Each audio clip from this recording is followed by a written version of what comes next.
liloba ya nzambe. Alléluia. Et c'est un abisso koyoka ki loba nzambe zo manakata liloba. Alléluia. Dans la tamba zo poussa na ligito telema zo yamba ene sengo ya papa na yo sengo na kombo na suki.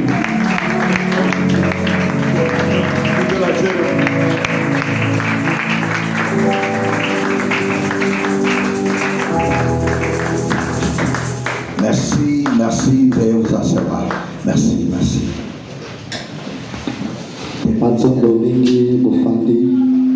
Technicien fait comme hier, faites comme hier.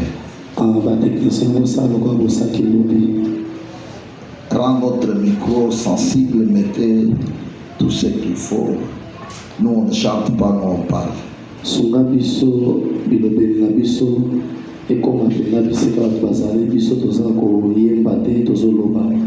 Merci, veuillez acclamer le roi de rois.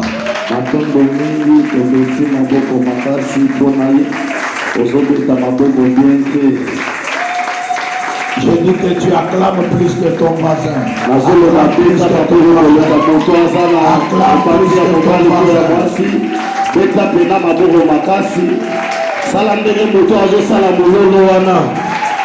Amen. Amen. Que Dieu vous bénisse. Amen. Est-ce que tu peux me saluer juste 3 personnes? Salut-moi. Frère,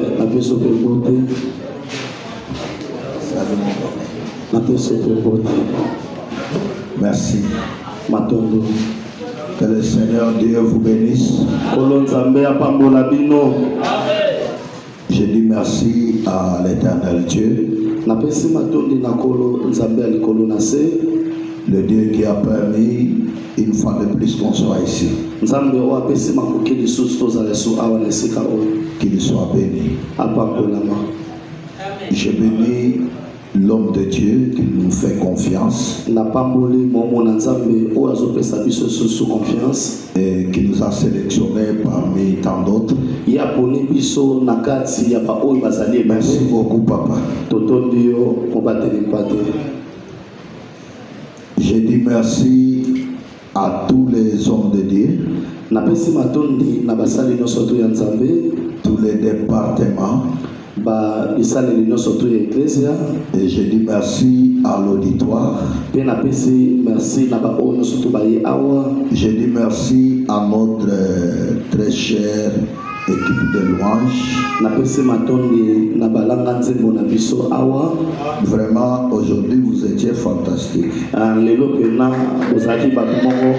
Est-ce qu'on peut bien les acclamer?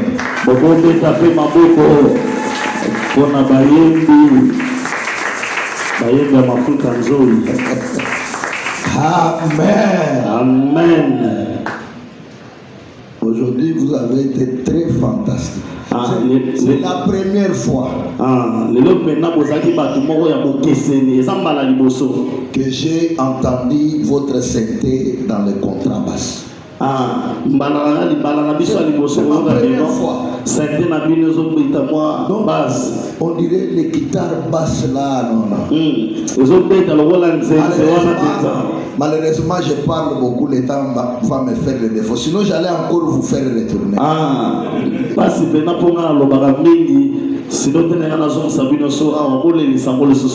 Demain, que l'esprit vous aide à augmenter. Amen.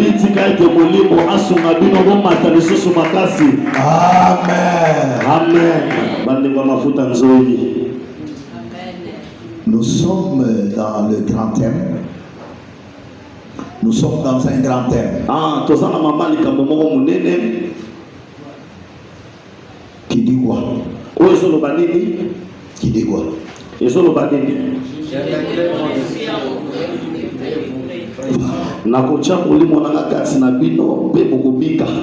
vous aime beaucoup pour ça. Je mettrai mon esprit en vous. Et vous vivrez. C'est gentil. Vraiment, vous savez, L'esprit, c'est le moteur de tout. Balobi molimo yango ezali makasi ya nyoso. Celui qui a le Saint-Esprit ne force pas les choses. Oyazana molimo santu ye awelisa makambo te. Il ne force rien. Azana tina te ya kotindika makambo na makasi. Le Saint-Esprit molimo santu allergie la tâche. Ye moko akomisaka na makambo pete. Et vous savez, boyeba si vous prêchez avec le Saint-Esprit, sokozo te ya na molimo santu, vous allez prêcher sans vous fatiguer. C'est pourquoi on ne force pas à prêcher, mais c'est l'Esprit qui parle.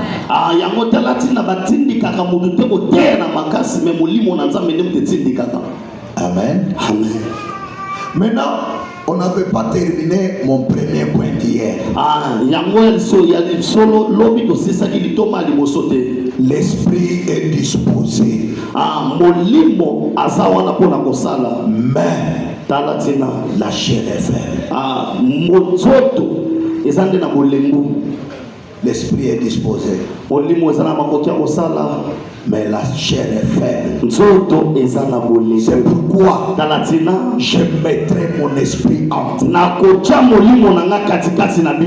n'a pas dit je vous donnerai la force, je vous donnerai l'argent, je vous donnerai la maternité. Mais je mettrai mon esprit en vous et vous vivrez. Là où il y a l'esprit de Dieu, il y a la plénitude. Et là où il y a l'esprit de Dieu, il y a tout. Il y a tout. Il y a tout.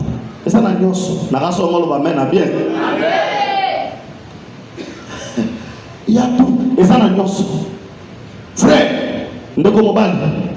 je mettrai l'esprit en vous. L'esprit vous donnera la vie. Maintenant, le point que je parle, l'esprit est prêt, mais la chair est faible. L'esprit est prêt pour que Dieu t'utilise, pour que Dieu te parle, pour que Dieu te visite. Mais c'est ta chair qui nous bloque. C'est pourquoi le premier combat de l'homme, c'est le combat avec son propre chair. C'est pourquoi à Galate la Bible dit il y a un sérieux combat entre la chair et l'esprit. Qui vaincra l'homme? C'est l'esprit qui vaincra. L'esprit est fort, mais la chair est faible. Vous savez, vous êtes prêts de recevoir la bénédiction. Mais la seule chose, votre esprit est disposé. Mais la chair est faible. Maintenant, je vais qu'on fasse monter la chair. Et j'avais dit comment on peut faire monter la chair pour que la chair devienne d'accord avec l'esprit.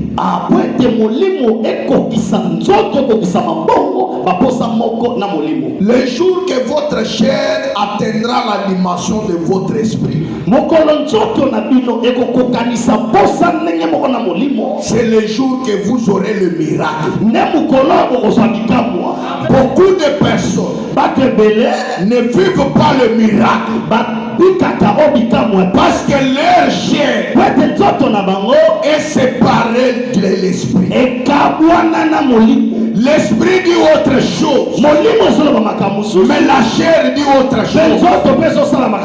En esprit, il n'y a pas un pauvre ici,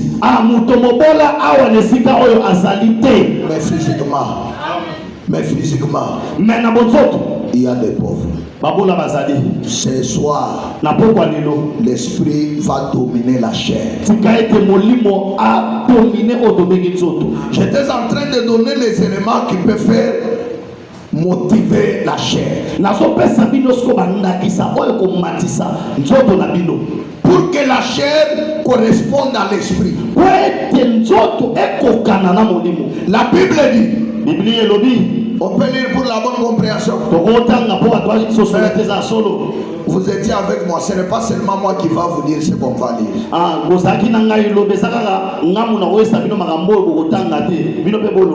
J'avais lu en Esther combien? Esther verset 11. Ah, très bien. Que Dieu vous bénisse. Amen. Toi et moi, nous sommes un. Nous sommes un. Amen. Amen. Est-ce qu'on peut encore relire? Aujourd'hui, on va lire ensemble. Esther 4, verset 11. Nous lisons au nom du Seigneur de Jésus. Amen. Est-ce que nous pouvons lire ensemble? Amen.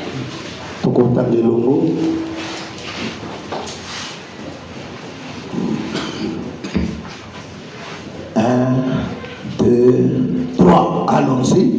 Tous les serviteurs du roi et le peuple de province du roi savent qu'il existe une loi portant peine de mort contre quiconque, homme ou femme, à entrer chez le roi dans la cour intérieure sans avoir été appelé. Celui-là seul a la vie sauve, à qui le roi tend le sceptre d'or. Et moi, je n'ai point été appelé auprès du roi depuis 30 jours. Veuillez vous asseoir. Moi, je continue maintenant seul. Lorsque les paroles d'Esther étaient rapportées à Mardoché, maintenant je saute. Esther envoya dire à Mardoché, va, rassemble tous les juifs qui se trouvent assis. Et je n'ai pour moi sans manger ni boire pendant 3 jours, ni la nuit ni les jours. Moi aussi j'ai généré de même avec mes servantes. Puis j'entrerai chez le roi. Malgré la loi. Et si je dois périr, je périrai. Esther, tu ne vas pas périr. Le Dieu de Papa Moïse ne déçoit jamais. Amen.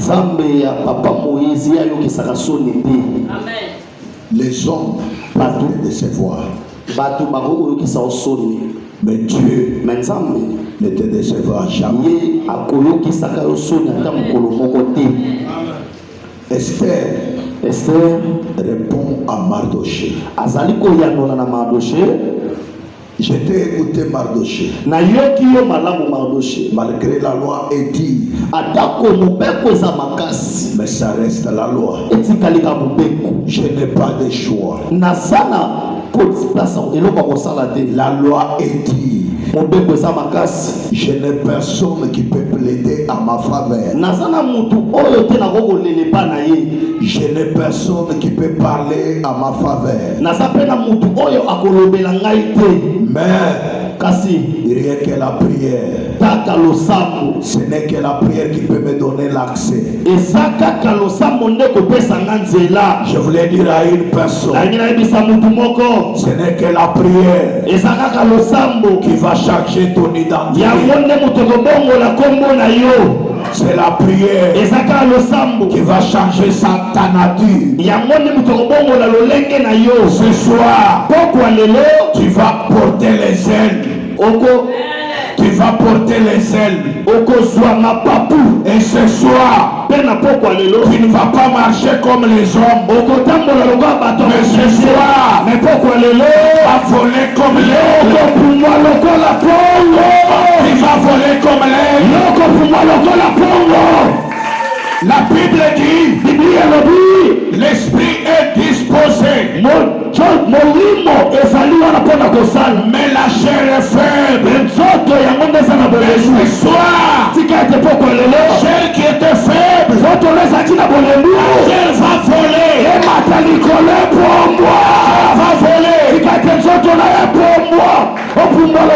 Seigneur te bénisse. Je donne les 3 secrets. Ça y est 5, mais je vous donne 3. Je peux donner 3 non? Vous voulez seulement que je vide tous les 5? Il y en a 5. Pour que la chair change la nature. Et là je vais exagérer. Je rentre en Genèse. Dieu dit, créons l'homme à notre image. L'homme que Dieu a créé n'est pas seulement ce que vous voyez. L'homme qui est à l'image de Dieu, c'est l'homme qui doit transformer la nature. Est-ce que vous me comprenez? Amen. Selon Genèse, il a fait l'homme avec la boue. Il a soufflé. Mais quand il a dit créons l'homme à notre image, Dieu n'a pas ses chairs, mais Dieu reste Dieu. L'homme qui est semblable à Dieu, ce n'est pas la chair. L'homme qui est semblable à Dieu, c'est l'homme invisible. Tel que vous êtes là, il y a l'homme qui ne se fait pas voir, qui influence ce que nous voyons. C'est cette chair-là qui doit être fort. Alléluia. Cette chair-là qui est invisible là, c'est celle qui rêve. La chair ne rêve pas. Alléluia. La chair ne rêve pas. Mais l'homme qui rêve, c'est l'homme invisible. L'homme invisible là, c'est ça ton vrai toi. Si celui-là est vaincu, même dans ses corps on va te vaincre. C'est pourquoi l'homme ne meurt pas la chair, mais ce qui précède la mort de la chair, c'est l'homme invisible. C'est soir, je veux que votre invisible devienne capable de porter la gloire de Dieu. L'homme invisible, c'est celui qui combat. C'est celui à qui on combat là. Et on te voit en train de voler. Dans le physique, tu n'as jamais volé même un centimètre. Mais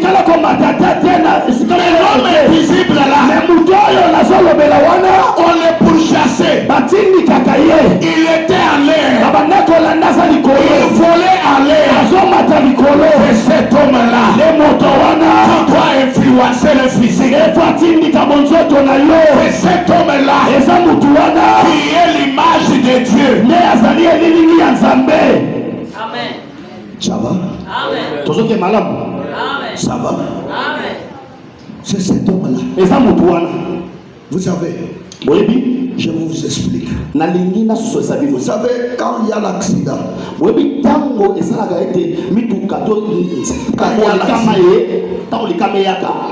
l'homme invisible sort avant l'accident.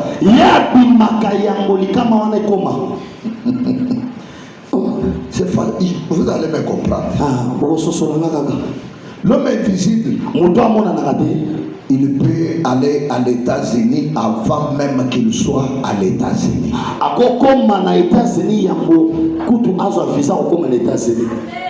L'homme invisible, si il est absent ici à Kinshasa, tu peux faire des années ici, tu ne vas pas bien te positionner.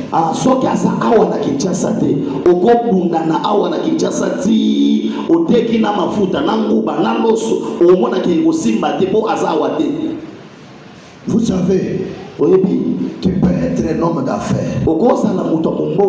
Si l'homme invisible n'est pas encore un homme d'affaires, tu ne comprendras pas comment la chute va arriver.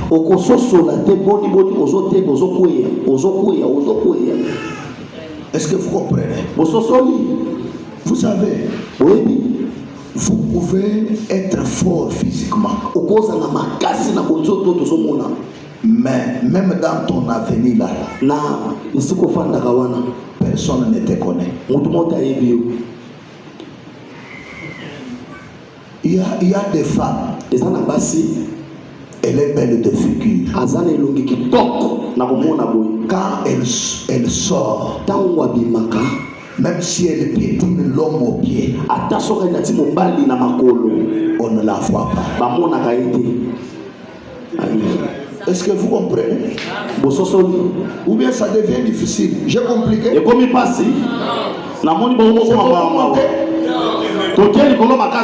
Je parle aux hommes matures. Les enfants de papa Moïse sont les hommes matures. Vous savez, tel qu'ils chantent ici, ils peuvent être des bons chanteurs, mais ils peuvent chanter jusqu'à mourir. Même dans ces quartiers ici, on ne les connaît pas.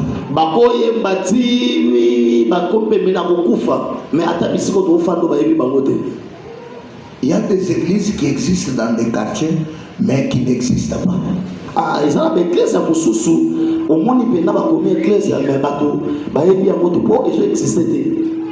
Parce que l'église, ce n'est pas le nom qu'on a écrit là.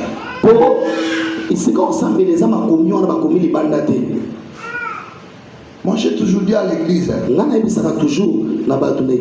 ce qui dit église, il faut qu'il y ait une tête qui coule l'onction.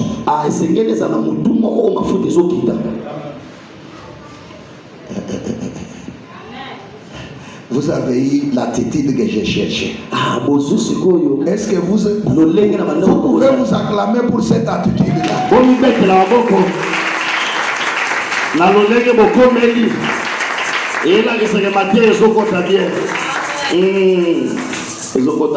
Que Dieu vous bénisse. L'esprit est disposé, mais la chair est faible. Mon frère, la Bible dit, la victoire n'est pas dans les chevaux,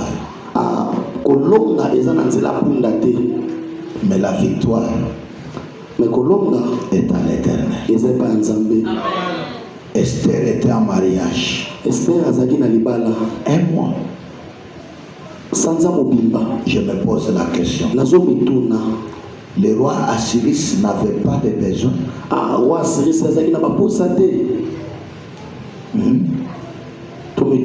Vous savez, la place de la femme à côté de l'homme, personne ne peut les remplacer.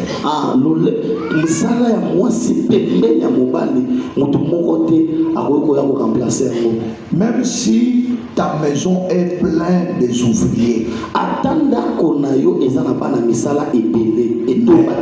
la place de ta femme est irremplaçable.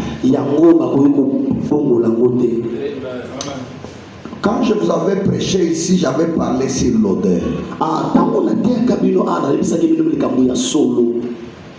Comment toi tu peux vivre avec une femme un mois tu ne la vois pas, tu ne sens pas son odeur, elle ne te voit pas. Mais ça c'est la sorcellerie pure et simple. Or la Bible dit Esther était belle de figure. Elle était belle de figure. Mais Asiris ne ressent rien. Vous savez, quand un enfant de Dieu entre dans une parcelle, il faut que toute la parcelle sente qu'il y a un homme esprit qui est entré. Comment un magicien peut entrer dans un quartier et tous les quartiers tremblent parce qu'il y a un magicien? Mais toi, même ton mari ne ressent pas que tu viens dans la prière. Frère, ma soeur, tu pries quel Dieu? Un mois, Esther loin, Asiris loin. Or qui dit mariage égal l'amour de deux personnes tout court. Mariage, il n'y a pas de travailleurs. Les travailleurs ne remplacent pas la beauté du mariage. C'est quand la chair est faible que vous pouvez ne pas attirer. Comment tu es incapable d'amener ton collègue du travail ici? Ta chair est faible. Ta chair est faible. Frère, c'est ton collègue du travail. Nous sommes dans 3 semaines de prière. Tu n'amènes personne. Même quelqu'un de ta parcelle. Tu es là. Mais tu n'existes pas. Regarde-lui en face. Tu es là. Mais tu n'existes pas.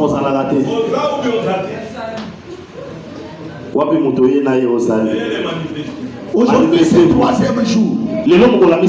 Mais tu n'as amené personne. Tu n'es pas là. Frère, comment toi, une femme jolie comme toi, du 1er au 30, de janvier en décembre, ma soeur, la Bible me dit les lionceaux peuvent manquer à manger, mais les enfants de Dieu, Dieu le prend en charge pendant qu'ils s'endorment. Et la Bible dit, si vous les méchants, vous savez donner de bonnes choses à vos enfants, mais comment Dieu peut devenir incapable de vous donner les bonnes choses? Tous les jours ici, Dieu vous bénit. Mais votre chair est faible. Je veux que ta chair monte, que tu changes d'identité, que tu n'apparaisses pas, mais que tu existes. Parce qu'il y a des gens qui apparaissent mais qui n'existent pas. Vous savez, nous avons des modérateurs. Il peut modérer. Il apparaît. asali lokola aza, mais il n'existe pas. mais aza oyo aza wana te. Toi, tu penses que quand tu donnes les requêtes, nous prions là, c'est par ta force. Yo kanisi ke ndenge yo pesaka biso matinda ya kosambela wana eza kwa makasi na yo. Tel que je vous prêche ici. Atande nazote ya bino. Si je vous prêche par ma connaissance, je ne vous prêcherai pas. Soki nazote ya bino na nzela ya mayele na ngai na koteya te. C'est l'esprit qui m'impose en tant que j'existe. Eza molimo nde mutu azako sala ete ko ngai nazala. Beaucoup de personnes veulent être comme les autres. Veulent avoir ce que les autres ont. Mais ils n'arrivent pas. Pourquoi? Leur chair est faible. Maintenant, je commence à répondre à la première question. Dans les 5 secrets, j'ai dit je donne 3. Pour que Asiris me voie, il faut gêner 3 jours, 3 nuits. 3 jours et 3 nuits. Oh! Qui dit 3 jours? Chiffre 3. C'est le chiffre trinitaire. Le chiffre 3. Le chiffre 3. C'est le chiffre de la sainteté.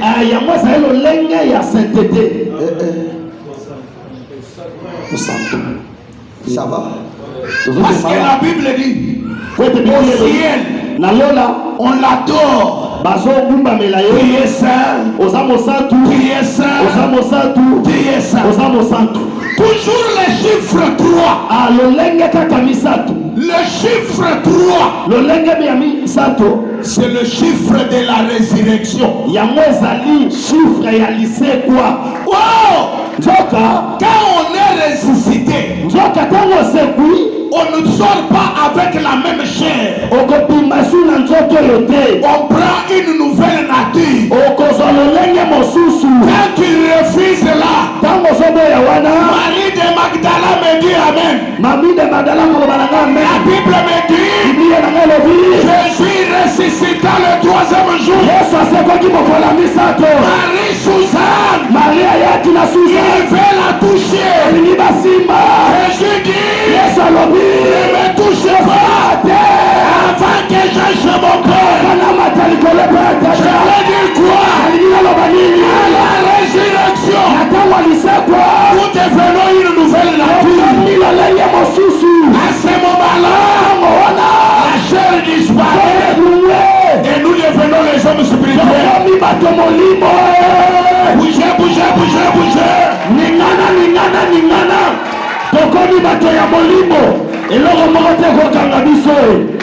Parce que la Bible dit Christ à nous, c'est l'espérance de la gloire. Quel Christ qui est en toi? Quel Christ qui est en toi? Si tu n'es pas l'objet de la gloire, ce soir, que la gloire soit ton partage. Que la gloire soit ton partage. Ce soir, que la gloire de Dieu fasse sentir.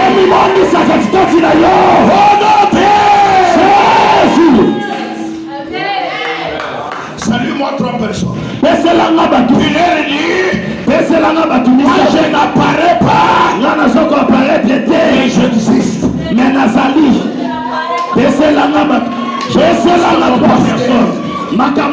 J'existe mon évangélisme. Amen. J'existe aussi, papa.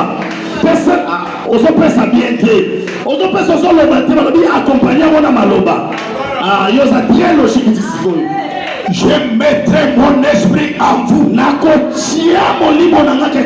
Vous vivrez. Mais pour que Esther vive, gênez pour moi. Et moi aussi je vais gêner.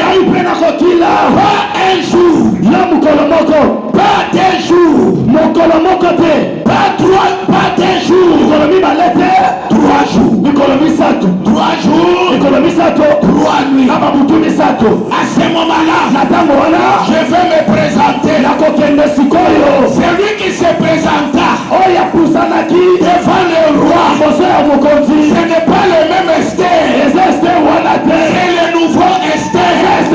Ce soir, il n'est pas le même François, il n'est pas le même André, il n'est pas le même Chantal. Ce soir, la nouvelle. Quand l'esprit arrive sur la personne, l'identité de la personne change. Regarde lui, hein? Dis-lui. Tu ne peux pas aussi changer. Toi là, tu ne peux pas aussi changer. Moi j'ai changé. En Esther, il y avait l'échec. Mais après l'échec, Esther dit, s'il faut mourir, je veux mourir. Esther, quand quelqu'un obtient le Saint-Esprit, il ne meurt pas. Ce soir, que ton travail obtienne le Saint-Esprit, que ton travail vive, que ta maison vive, que tes affaires vivent. Avec effet immédiat. Amen. Alléluia. Est-ce que vous m'attendez ou vous ne m'attendez pas? Je n'ai pour moi. Il faut qu'il apprenne là 3 jours. Papa lui est en train seulement de me dire, oh, papa ajoute encore, je vais écrire. Papa va dire, papa, tu vas écrire. Alléluia. Amen. Alléluia. Amen. La Bible dit, elle gêna 3 jours. Les chiffres de la résurrection. Frère, c'est pourquoi nous mourons avec Christ dans le baptême et nous ressuscitons avec lui dans le baptême. C'est lui qui a pris et qui a reçu la bonne baptême. Il va toujours porter le fruit du baptême. Le fruit du baptême, c'est le changement de nature. Le changement de quoi? On avance. Vous allez bien me comprendre. Pour que la chair devienne forte, pour que vous changez la nature, il faut gêner. Celui qui n'aime pas les gènes, il ne verra jamais la gloire de Dieu. La gloire de Dieu, c'est dans le jeûne et la prière. Sans le jeûne et la prière, tu ne verras jamais la gloire de Dieu. Jésus qui était Dieu, il pouvait commencer son ministère sans gêner. Mais la Bible dit, à Cana de Galilée, il a dit à Marie, ce n'est pas encore mon heure.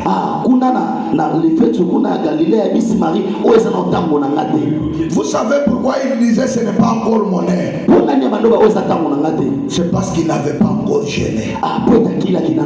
Mais pour qu'il commence, il gêna 40 jours et 40 nuits. Et il se lance dans sa mission. Ça va? Ça va? Prenez Matthieu 17, 21. Mais cette sorte de démons Mais lolenge oyo ya bademona. De sorte que par la prière Yango bimaka kaka na nzela losambo et par les jeûnes. pe na nzela kokila. Par la prière Na nzela losambo et par les jeûnes. pe na nzela kokila. Ça va, ça va. Ososoli malamu. Ça va, ça va. Amen. On a amené un enfant dynaptique. Baye na mwana moko oyo akoyaka malade leke. Il confise régulièrement. Abanda kokoya tango Ils sont là amenés aux disciples. baye na epa baye koli. Les disciples étaient incapables de faire quelque chose. Baye koli bazangi mabasuki mayele. Ne sois pas un chrétien incapable. Kozala mo Kristo oyo asukaka mayele te. Amen. Regarde-le bien. Tala malam. Dis-lui. Yebisai. Ne sois pas un chrétien incapable. Ozala mo Kristo oyo asukaka te. Dis-lui fort. Ne sois pas un chrétien Incapable. Naboyo dans mon fils incapable. Est-ce que tu peux parler comme a parlé Papa Moïse? Naboyo dans mon fils incapable. Naboyi nazala mo Kristo incapable. Yo mngolo ezala na se. Naboyi nazala mo Kristo incapable. Au nom de... Amen. On leur a amené l'enfant. Bamemeli bango mwana. Ils étaient incapables. Bango bazangaki makasi. Ils étaient comment? Comme toi. Lokola yo. Tu es incapable de payer ta parcelle. Ozakuta ata na makoki te osomba ata lupango na yo moko. Frère, Ndeko mobali. même si tu veux 20 ans dans une parcelle d'autrui, tu resteras toujours locataire. Atosali mibu 20 ans na lupango ba. Okotika locataire. Atoche karo. Oche speed. Et comme maintenant on a ôté. Ce soir, dans cette prière, que le Dieu de Papa Moïse vous donne la capacité d'avoir des parcelles.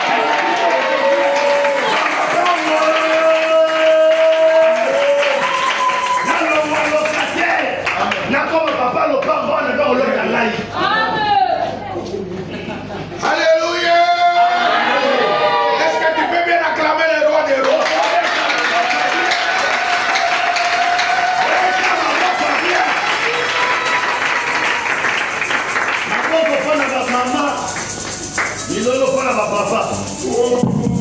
Que Dieu te bénisse. L'enfant convulsé. On leur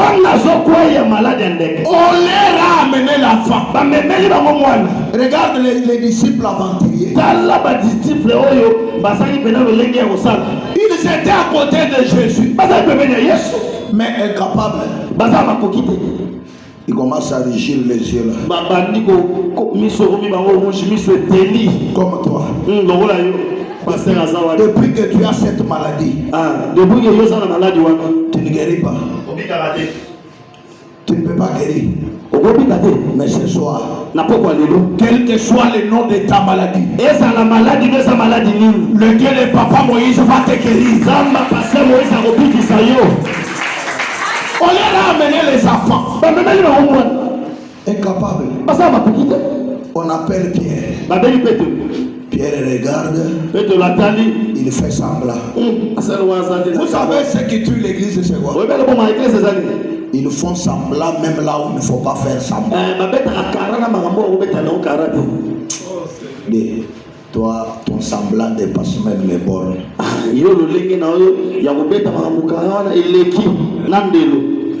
Est-ce que tu peux les regarder aussi? Vous savez, Esther, son premier erreur, écoutez l'erreur d'Esther. On a publié les lettres dans toutes les Suisses.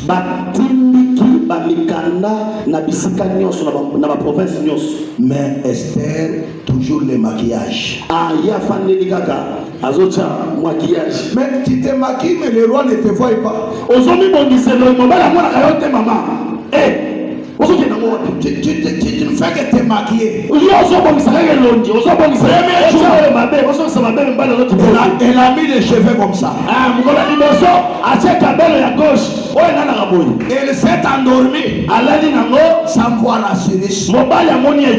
Elle trouve normal. Ce qui tue l'église, il trouve normal même ce qui n'est pas normal. Je dis à une personne, ce que tu appelles normal là, c'est anormal. Ce soir, ça te quitte au nom de Jésus. Et ça te quitte au nom de Jésus. Je voulais que tu pries. Seulement là où tu es. Je te donne 3 minutes. Tu fais une forte prière avec les acclamations. Tout ce que tu négligeais dans ta vie, tu es locataire, tu trouves normal. Pourquoi il a trouvé normal? La maison d'autrui, elle a mis l'esprit. Et comme il fait chaud là, elle est en train de dégager la fraîcheur. Chez moi, grand place, ma coteau, il a dessiné. Ma maison. Est-ce que ça c'est la maison? Regarde. Cet homme-là est en train de te faire passer le temps. Quelle fiançaille qui ne se termine pas.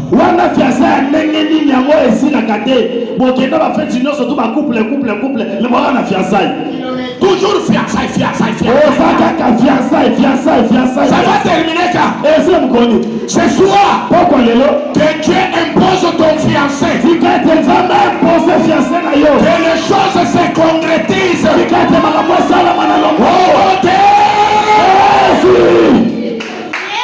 Je veux que tu refuses ce qui tourmente ta vie. Est-ce que tu peux prier dans 3 minutes avec des acclamations?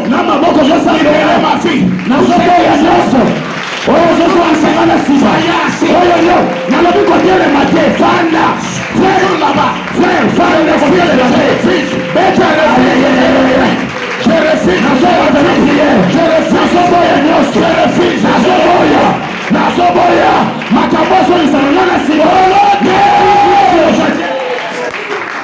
Merci.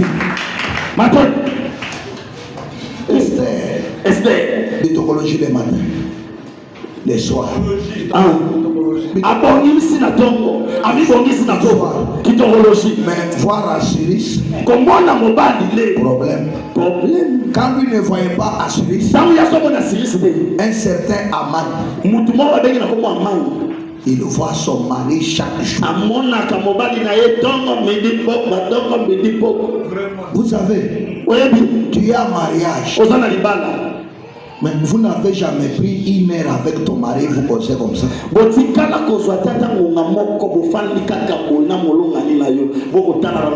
arrivez, chacun a son téléphone.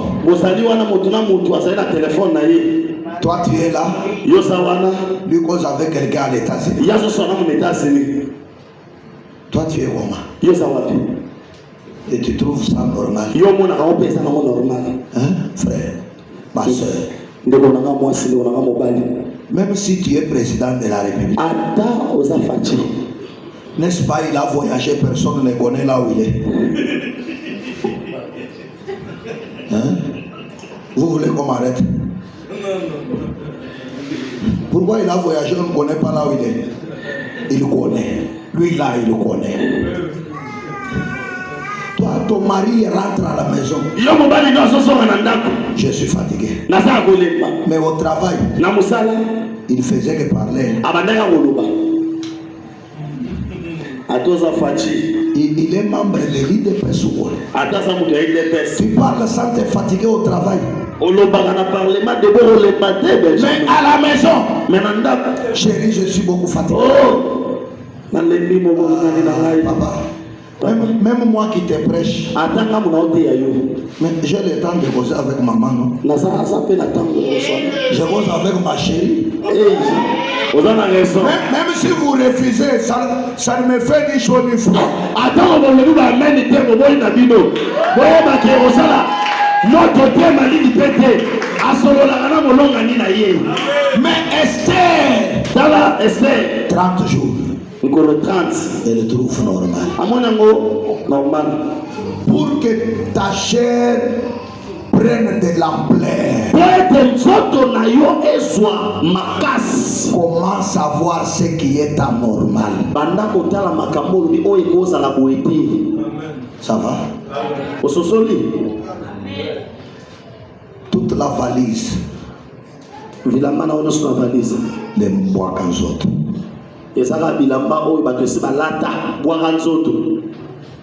Et elle est trop fière. Voilà. Nous ici, mais dans ta valise là, c'est vide.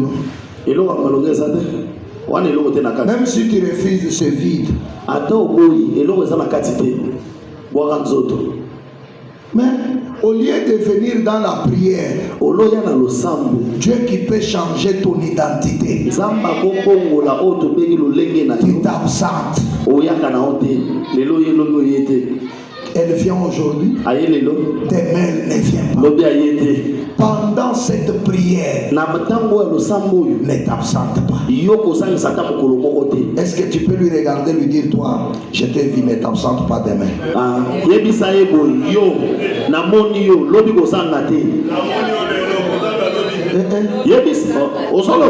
Vous êtes fâché? Soka tunyona atindo ba passer le mutatina yo yebisaka yene la monona kicho family Maintenant j'ajoute le deuxième élément. La bakisi siko ya mibale ce qui faisait la force de Jésus. Oyo bandosa makasi na Yesu. Pour bien le comprendre, poto sosolango malamu. C'est toujours Matthieu 17 là. Ezaka na Matthieu 17 wana. Là maintenant, je ne prends pas le verset où on a lu. Quelqu'un peut lire aussi.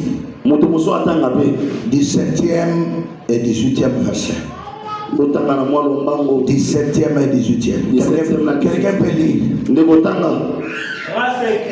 Race. Ah, je veux que tu parles bien. Race. Incrédule. Regarde là. Regarde là. Dites-là. Toi ici, ne sois pas incrédule. Moto ya lolenge ya matoi makasi. Continue. C'est perverse. Race incrédule et perverse. Répondit Jésus. Répondit Jésus. Jusqu'à quand c'est... Jusqu'à quand? Jusqu'à quand? Kinotango nini. Continue. Jusqu'à quand vous supporterez-je? Amenez-le-moi ici. Amenez-le-moi ici. Jésus parla sévèrement au démon. Voilà. Qui sortit de lui. Et l'enfant fit guérir à l'air même. Fit guérir à l'air même. C'est-à-dire, si vous voulez changer la dimension, à part la prière et le jeûne, ayez la foi en Jésus. La foi à qui? La foi au prophète. La foi à Mahomet. Mais Branham. Et ne parle pas. Seulement mon évangéliste. Papa, si j'avais l'offrande, je pouvais te donner, mais que ma grâce te saisisse. Amen. Et ayez la foi en Jésus. Jésus leur dit, race incrédule, jusqu'à quand vous supporterai-je? Je suis avec vous. Mais vous n'avez pas la foi. Jésus les connaissait tous. Écoutez comment il les connaissait. Il dit, que disent les gens de moi? Tu es prophète. Tu es Élie. Tu es. Maintenant Jésus leur demande, mais vous là, qu'est-ce que vous dites que je suis? Il commence les mêmes bêtises. Jean-Baptiste. Élie. Seulement une personne. Tu es fils. Tu es Messie. Et Jésus lui dit, ce n'est pas l'homme qui t'a révélé. Ce n'est pas la chair qui t'a révélé. Ce n'est que mon Père qui est aux cieux. Ce soir, une prière de la foi augmente la dimension de la personne. Quelle foi? La foi en Jésus-Christ. Je vais exagérer. Pendant que tu es là à dire Amen. Pendant que tu es là à dire Amen. Quand toi tu ne dis pas Amen, Pierre est en train de me dire Amen. Quand il a reconnu Messie, ce n'est que le seul Pierre. Quand Jésus apparaît marchant sur le eau, Pierre dit, si c'est toi, que je marche aussi sur les eaux, que je marche sur les eaux. C'est-à-dire, avec le Saint-Esprit, vous pouvez voler, vous pouvez marcher sur les eaux. Ce soir, nous allons marcher sur les eaux. Nous allons marcher sur les eaux. Nous allons marcher sur les eaux. Nous allons marcher sur les eaux. Au nom de Jésus de Nazareth. Avec le feu immédiat. Alléluia. Amen. Dis-lui. Même si toi tu ne marches pas sur les eaux. Mais moi, je vais marcher.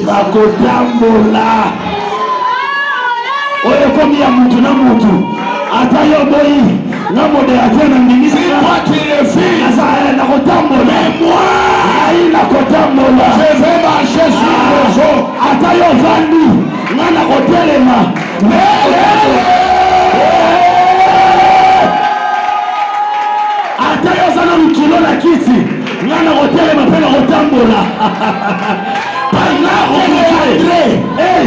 Pendant que André est resté dans la barque, et Pierre en train de marcher,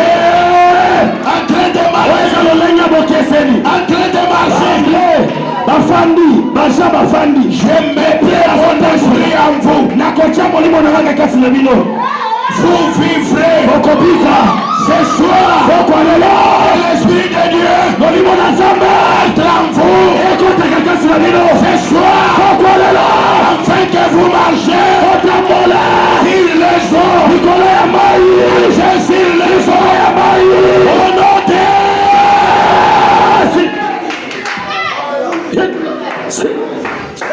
c'est fini. Alléluia. Tu as 5 personnes. Même si toi tu refuses, moi, je vais marcher sur les eaux.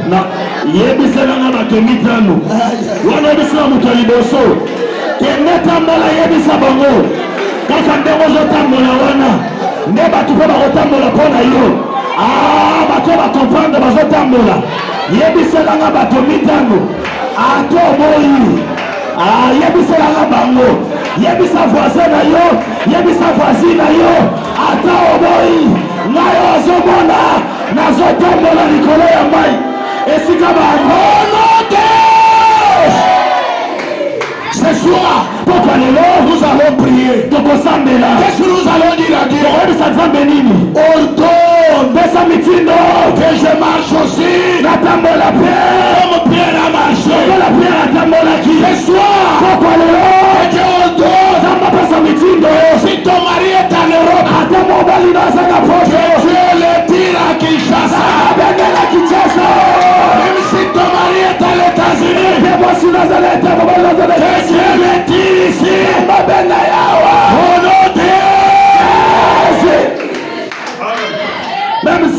na yo, même si mobali na yo avant en Australie, il faut aux 4 avions, il faut aux escale. Molimo na nzamba kobenda wa akoyawa tokoyamba nzembo libala wa tokolata bavesta wa famille koya na bo balinga kote bakoya na feti wana jour yango ezandeke lelo honote Jésus. Tu es prêt? Obongisami est prêt? Obongisami. L'eau est là. Mayamour.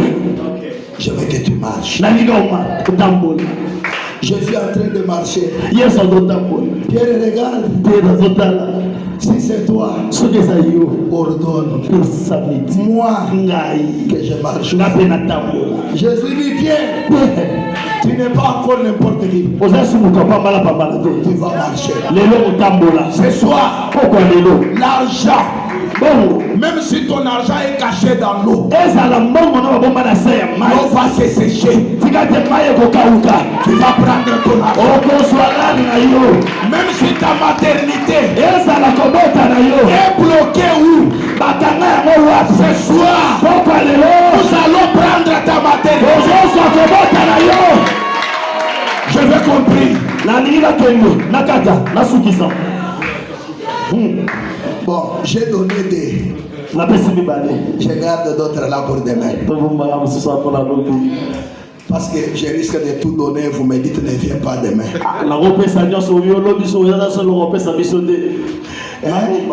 Demain que je vienne, non? Maintenant, on va prier comme des caporales. Que tout le monde se tienne debout. Hier, on avait brisé les lois. Aujourd'hui, la loi du pesantère va disparaître. Vous là, vous allez marcher sur les eaux. Priez ensemble avec moi. Je vous ai déjà demandé que mon lingala est petit. Je peux commencer à me bloquer. Permets qu'on prie en français. Ça va, non? Oui. Seigneur Jésus. Jésus. C'est encore loin, c'est loin. Vous êtes encore loin.